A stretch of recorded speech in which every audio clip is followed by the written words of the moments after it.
Assalamu alaikum. I am lecturer Imran Khan and you are watching Learning Corner Online. Today we are going to select the topic from grade 9 which is unit number 14, theorem number 14.1.3. The statement of that theorem is that the internal bisector of an angle of a triangle divides the sides opposite to it in the ratio of the lengths of the sides containing the angle. यानी इसमें हमने ऐसे करना है, let से हमारे पास एक triangle है ए बी सी हमारे पास एक ट्राइंगल है। ये कह रहे हैं कि अगर हम किसी भी एंगल का बाइसेक्टर ले लें, लेट से हमने एंगल ए का बाइसेक्टर लिया, that is A D. Angle A का हमने बाइसेक्टर लिया तो इसने इस एंगल को दो इक्वल पार्ट्स में डिवाइड कर दिया। लेट से हमने उनको नेम दे दिया एंगल 1 एंड एंगल 2। अब हमने इस तरह करना है कि गिवन में हमने लिखा है in triangle A B C internal angle bisector of angle A meet C B point C B को ये मीट करेगा किस पॉइंट पर, एट पॉइंट डी। ठीक है जी। नेक्स्ट हमारे पास है to prove measurement of A B. अब क्वेश्चन में कह रहे हैं कि ये जो एंगल कंटेन करता है, लेट से ये इसके दो साइड्स हैं, एक हमारे पास ए बी है और दूसरा हमारे पास कौन सा है, ए सी। तो we need to prove that A B ratio A C, A B ratio A C, तो उसका जो अपोजिट साइड है जिसको वो डिवाइड करता है तो उसका रेशो भी इसी रेशो जैसा होगा। जैसे ए बी, तो ए बी के साथ कौन सी चीज़ मैच खा रही है, बी डी, तो measurement of B D ratio A C के साथ कौन सी साइड है, सी डी, तो मेजरमेंट ऑफ सी डी और मेजरमेंट ऑफ डी सी। ये हमारा प्रूफ है। दोबारा मैं एक्सप्लेन कर देता हूँ कि ये जो एंगल है, the internal bisector of an angle of a triangle divide the sides, ये जो अपोजिट साइड है इसको डिवाइड करेगा इन द रेशो।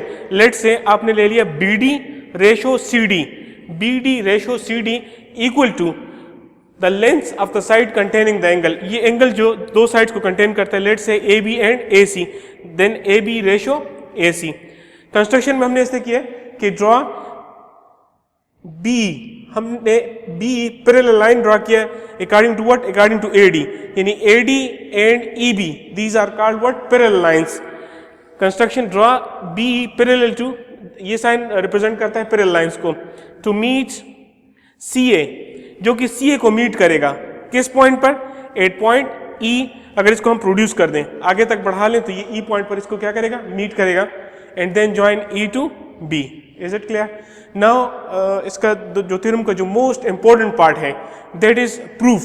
अब प्रूफ में हम क्या करेंगे, स्टेटमेंट्स एंड रीजंस।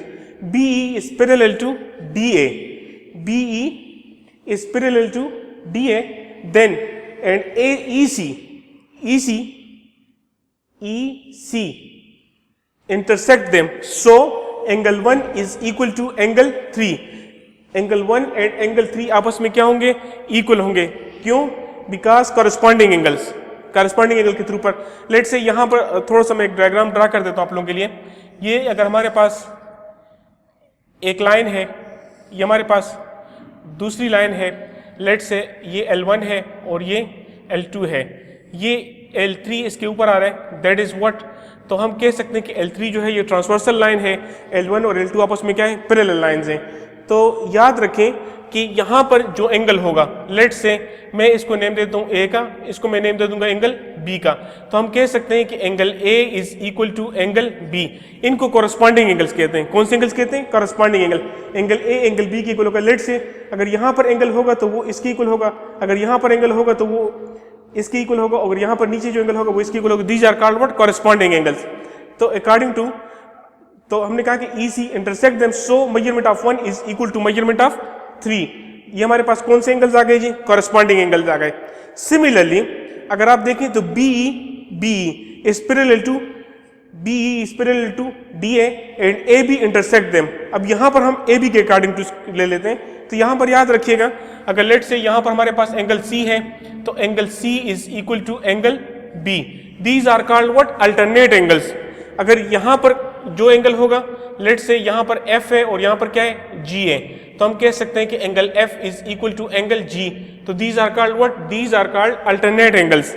तो यहाँ पर हम कहेंगे कि angle 2 is equal to angle 4, these are called what, angle 2 is equal to angle 4, these are called alternate angles.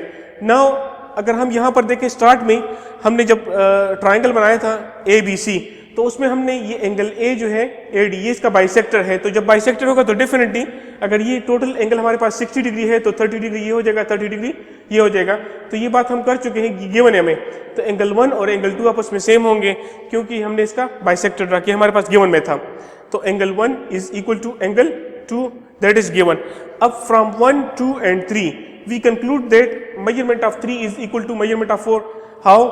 अब देखें 1 जो है वो 3 की इक्वल है, यहाँ पर 1 जो है वो 2 की इक्वल है, तो डेफिनेटली 2 and 3 भी आपस में इक्वल होंगे। जब 2 और 3 इक्वल होंगे तो 2 हमारे पास 4 की इक्वल है, तो इसका मतलब कि 4 और 3 भी आपस में क्या होंगे? इक्वल होंगे। Angle 3 is equal to angle 4। अगर हमारे पास एंगल 3 और एंगल 4 दोनों सेम हैं तो याद रखें हमने एक प्रॉपर्टी पढ़ी है कि अगर किसी भी ट्राइंगल में दो साइड्स सेम होते हैं तो उनके अपोजिट एंगल सेम होंगे, या अगर दो एंगल सेम है तो उनके अपोजिट साइड भी सेम होंगे। यहाँ पर angle 4 and angle 3 are same.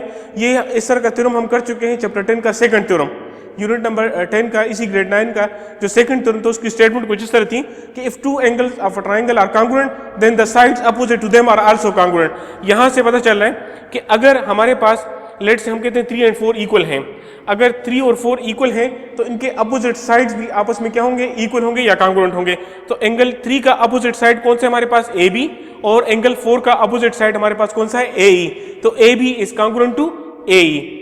अच्छा जी, अब नेक्स्ट हम यहां पर क्यों, यहां इसका रीजन इस तरह आ जाएगा कि in a triangle the side opposite to the congruent angles are also congruent. यानी ये आप कह सकते हैं कि ये आपका चैप्टर 10 का जो सेकंड थ्योरम है उसकी स्टेटमेंट है कि if the angles are congruent then the sides opposite to them are also congruent. यहां पर आप देखिएगा कि EA, यहां पर EA ratio AC equal to BD ratio DC। तो इसकी जो हम इसी यूनिट का जो चैप्टर नंबर 14 है इसका जो फर्स्ट थ्योरम है उसकी स्टेटमेंट भी यही है कि a line parallel to one side of a triangle and intersecting the other sides them proportionally. यानी प्रोपोर्शनली का मतलब यह है कि AC ratio AE equal to BD ratio DC। अब यहां पर सबसे जो इंपॉर्टेंट चीज है आपको पता है ये हमने क्यों किया? क्योंकि हमें पता है कि EA वो इक्वल है किसके? AB के। तो EA की जगह पर हम क्या पुट कर देंगे? AB। यहां पर हम लिख चुके हैं टू प्रूव, तो EA की जगह पर AB आ जाएगा and which is our required proof कि AB ratio AC equal to BD ratio DC।